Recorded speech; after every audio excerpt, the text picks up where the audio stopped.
Are they going to deal? Should they deal or sign a veteran edge rusher? And of the group that's out there, if you're running the show, what are you doing here? Are you bringing in a veteran guy? Would you rather have a free agent? Would you trade for a Montez Sweat or a Chase Young? I like Montez Sweat.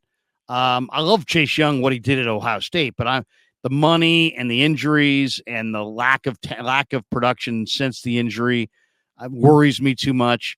But with all these compensatory picks and them having their full complement of picks next year, if Washington wants some combination of picks for Montez Sweat, done. I'm making that deal. I think they need a Montez Sweat opposite Bosa. What do you think? I don't think they're making that deal yet. Here's the way I think they're looking at it. They made a big investment in Drake Jackson, late second. Yeah. They signed 2 edge rushers in Cleveland Farrell and Austin Bryant. Not huge investments, but they had a plan. They knew they were going to lose Amenahue and Ebukam. They had Drake Jackson waiting, and they signed 2 guys.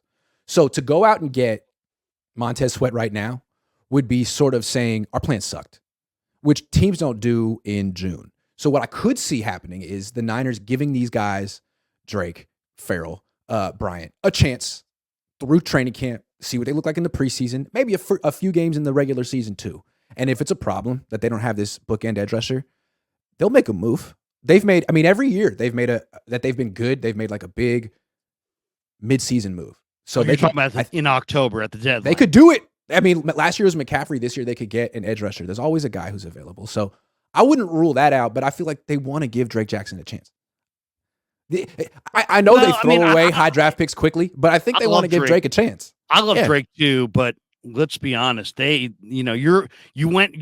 was inactive for like the last 5 or 6 regular season games and the playoffs. It's like, are you asking Drake to do too much? Perhaps. You lost.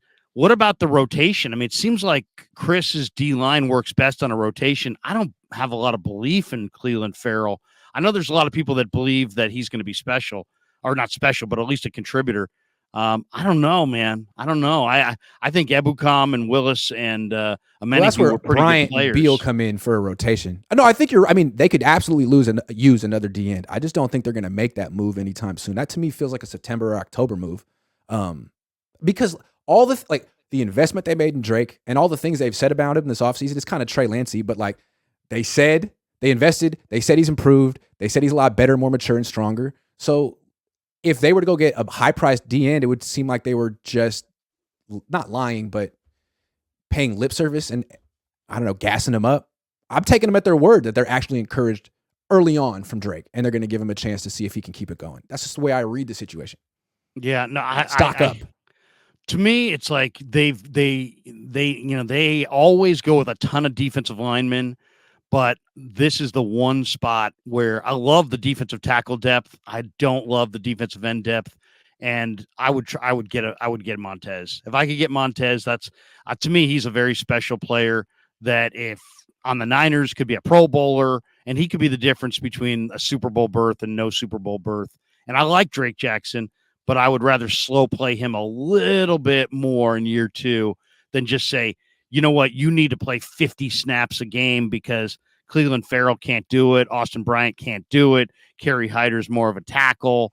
Robert Beal's not ready. I don't know about you, Grant, but if there's been one player that has been underwhelming to me in these offseason, now granted it's the offseason, you can't judge it good or bad too much, but it's Robert Beal. I'm out there watching practices. What I try to make sure I do is I try to make sure I don't look for guys. I'll let the guys kind of flash to me. If I got to look for you, that's not good. I have not noticed him ever. And I'm watching the D-line drills. I'm looking. He just does not stand out at all. So I don't know. I think it's his jersey number. He's 33. It's a bad look. He looks like a maybe. He looks like a DB. He looks like a he looks like a nickel. He's hella tall though. I think it's the number. Well, have you seen him look good? Look bad. Do you feel like you've seen him look good? I haven't noticed him. I don't even know if he's been playing in 11 on 11. I haven't noticed him out there. That's a good point. But hey, I'm just saying, it's early. And if we had to bet on this, I would just say they're not going to make a move for a big time D end in June or July. That's not going to happen. Maybe it should, but I think given the investment they made on Drake and the strides he's made this offseason, they're going to give him a chance to take the job the way they let Spencer Burford take right guard last year. Like, at a certain point, when you're spending all this money on like 7 or 8 players, you need guys like Drake on their rookie deal to hit. You can't have vets at every single spot.